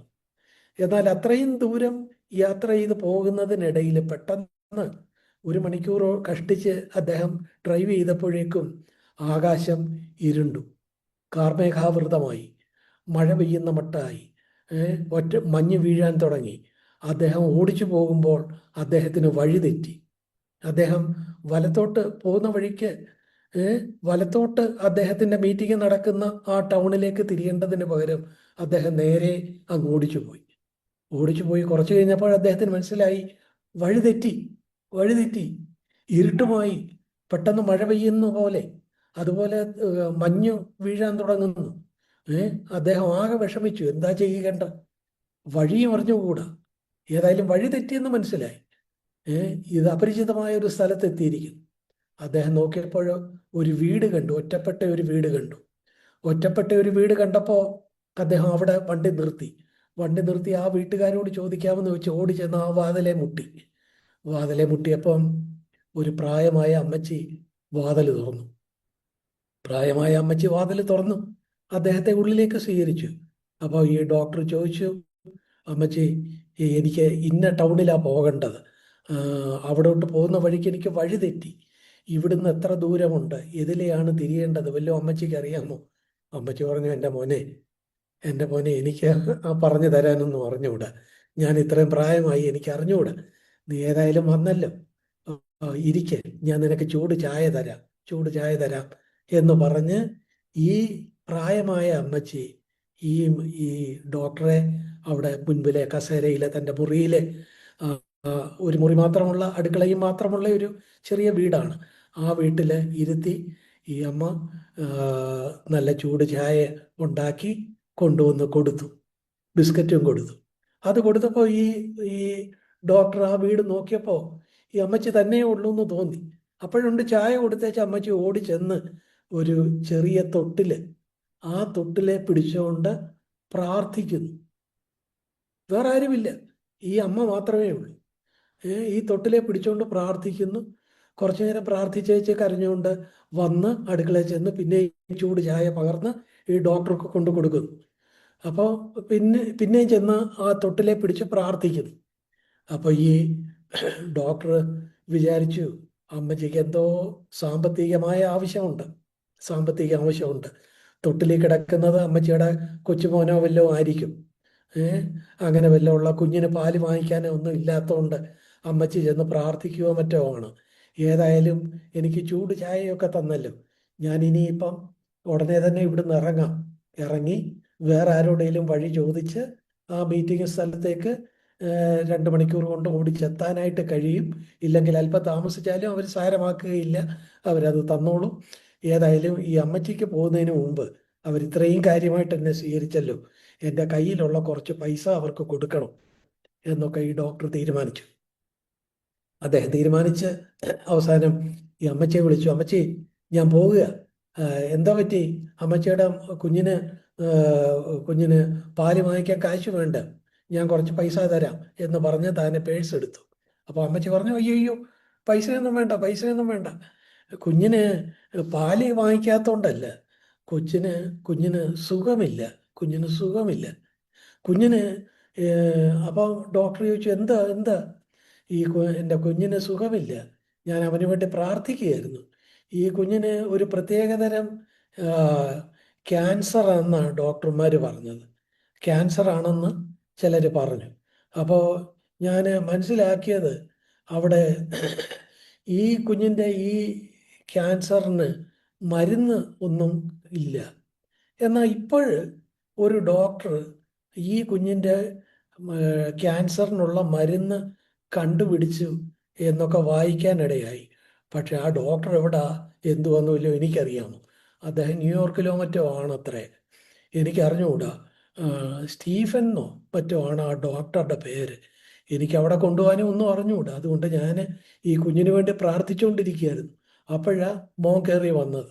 അതുകൊണ്ട് നിനക്ക് ചൂട് ചായയൊക്കെ തന്നു, നീ എന്നാ പോകുന്നേ പൊക്കോ എന്ന് പറഞ്ഞു. ഉടനെ തന്നെ ഈ ഡോക്ടർ പൊട്ടിക്കരഞ്ഞു. എന്നിട്ട് ഡോക്ടർ പറഞ്ഞു, അമ്മച്ചി, ആ ഡോക്ടർ ഞാനാ. ന്യൂയോർക്കിലെ ആ സ്റ്റീഫൻ എന്നുള്ള ഡോക്ടർ ആ ക്യാൻസറിനുള്ള പ്രത്യേക മരുന്ന് കണ്ടുപിടിച്ചതിന് എന്നെ വൈദ്യലോകം ഇന്ന് ആ നിലയിൽ ഇവിടെ നിന്ന് 2 മണിക്കൂർ അകലെയുള്ള ആ പട്ടണത്തിൽ വെച്ച് എനിക്ക് സ്വീകരണം തരിക. ആ സ്വീകരണത്തിന് പോകാനായിട്ട് ഞാൻ ഇറങ്ങി. പക്ഷെ അമ്മച്ചിയുടെ പ്രാർത്ഥന കേട്ട് വലിയവനായ ദൈവം എന്തോ ചെയ്തു, എൻ്റെ ഈ അടുത്തുള്ള ടൗണിൽ നിന്നുള്ള അങ്ങോട്ടുള്ള കണക്ഷൻ ഫ്ലൈറ്റ് ക്യാൻസൽ ചെയ്തു, ദൈവം ക്യാൻസൽ ചെയ്തു. എന്നിട്ട് ദൈവം എന്ത് ചെയ്തു, എൻ്റെ വണ്ടി ഓടി വന്നപ്പോൾ അവിടെ ആകാശം മേഘാവൃതമാക്കി മഴയും മഞ്ഞും കൊണ്ടു ആ നിലയിൽ എന്നെ വഴിതെറ്റിച്ച് അമ്മച്ചിയുടെ കുഞ്ഞിൻ്റെ മുമ്പിൽ എന്നെ കൊണ്ടുവന്നു. ഇത്ര വലിയൊരു സ്നേഹവാനായ ഒരു ദൈവമാണല്ലോ അമ്മച്ചിക്ക് ഉള്ളത്.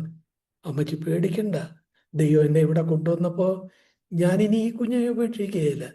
ഞാൻ ആ കുഞ്ഞിൻ്റെ ക്യാൻസറിൻ്റെ കാര്യങ്ങൾ ഞാൻ ചെയ്തോളാം, അതിനുള്ള മരുന്നാണ് ഞാൻ കണ്ടുപിടിച്ചത്, ഞാൻ ഏറ്റു എന്ന് പറഞ്ഞു. ഇതൊരു കഥയാണ്. പക്ഷെ നോക്കുക, ഒരൊറ്റപ്പെട്ട അമ്മ എവിടെയോ ഇരുന്ന് കരഞ്ഞ ആ കരച്ചിലിൻ്റെ ശബ്ദം എവിടെ കേട്ടു? സ്വർഗത്തിൽ കേട്ടു.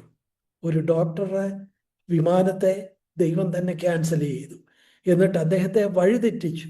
കൃത്യം ആ വീട്ടിന് മുമ്പിൽ കൊണ്ടുവന്നു. അദ്ദേഹത്തെ ആ വീട്ടിലേക്ക് കൊണ്ടുവന്നു.